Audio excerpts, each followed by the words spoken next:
Kei aku nui, kei aku rahi. Koutou i ngā mana, i ngā reo, i ngā tōhunga. Koutou kua hui mai, tēnā koutou katoa. Ka huri taku mihi ki ngā iwi e noho mana whenua nei, tiati awa, taranaki, tēnā koutou katoa.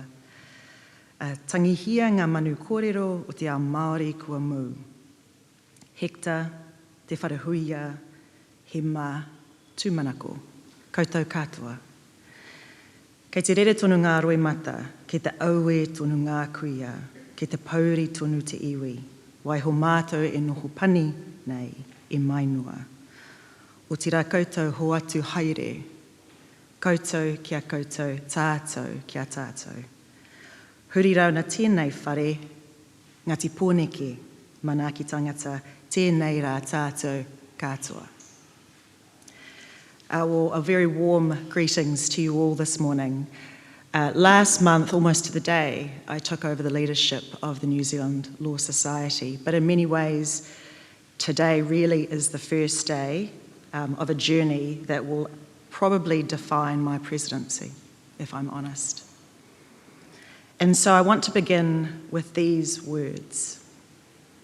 E tū ki te te o te waka. Kia pakia koe o ngā ngaru o te wā. Stand at the stern of the canoe and feel the spray of the future biting at your face. This is a very famous whakatauki. It's been used more and more recently in te ao Māori, and the reason is because it conjures up an image, I think, of where we are right now. At the cusp and poised, if we choose it, to make great change. What many of you don't know is that that whakatauki was written by my father-in-law, Dr. Apirana Mahuika. He wrote it in 1996 and he gifted it to the New Zealand Police, who were beginning a unique journey of their own. And that was to develop a relationship between Māori and the New Zealand Police. It was a journey into uncharted waters, the development of a unique model of partnership that had never been done before. It resulted in the first of many iwi liaison officers, a closer working relationship with iwi and hapu, and the start and pilot of the iwi justice panel. My father-in-law gifted the whakatauki to reflect the belief that it was possible for both sides to work together. In composing these words, he wanted to recognise the immense amount of effort, courage and leadership that it would take to achieve this vision. Before my father-in-law passed away in 2015, the Commissioner of Police gifted him a toki. It's an axe with a pounamu head. In recognition of his work in laying down the wero and sharing his knowledge and advancing the thinking of police, working with iwi Māori.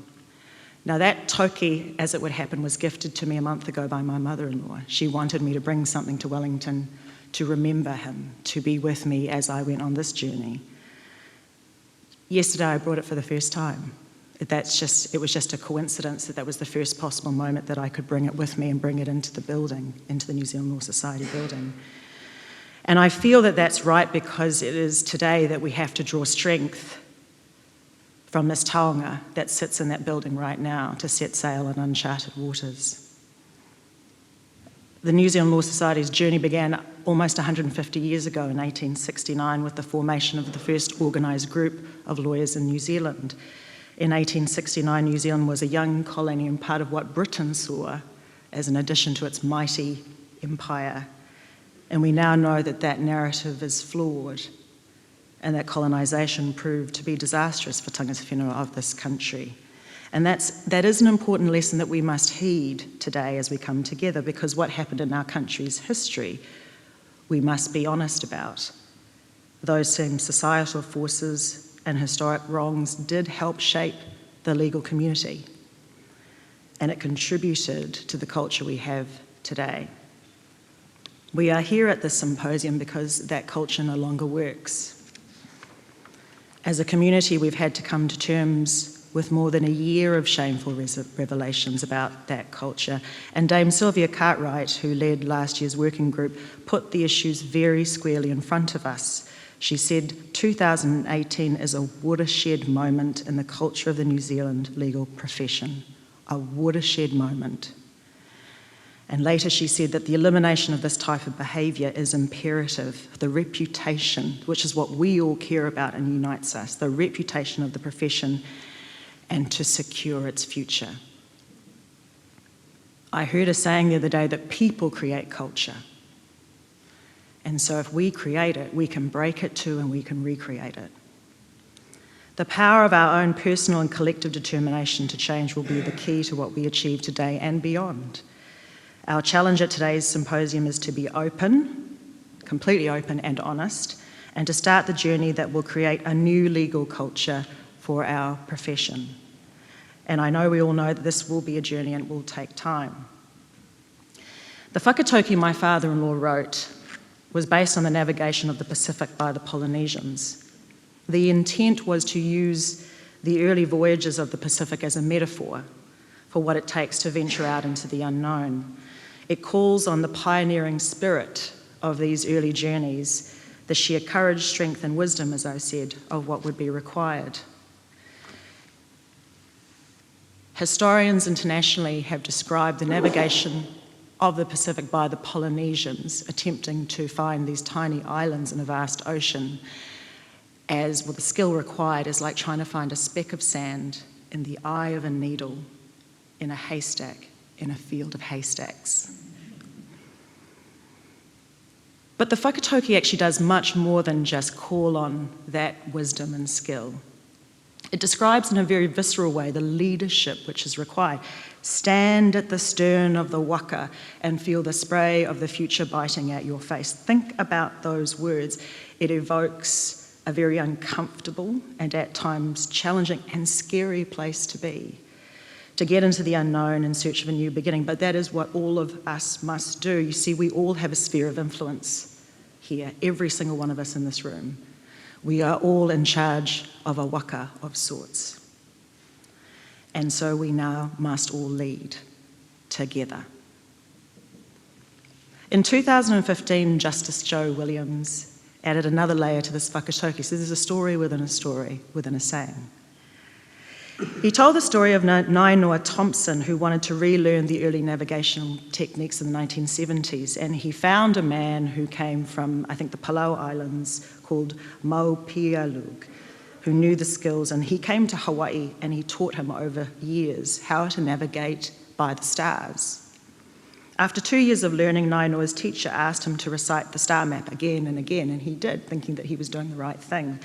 But then he was asked, "Can you see the island?" by his teacher, and Nainoa was perplexed and said, "No, of course I can't. It's below the horizon. All you see is open sea."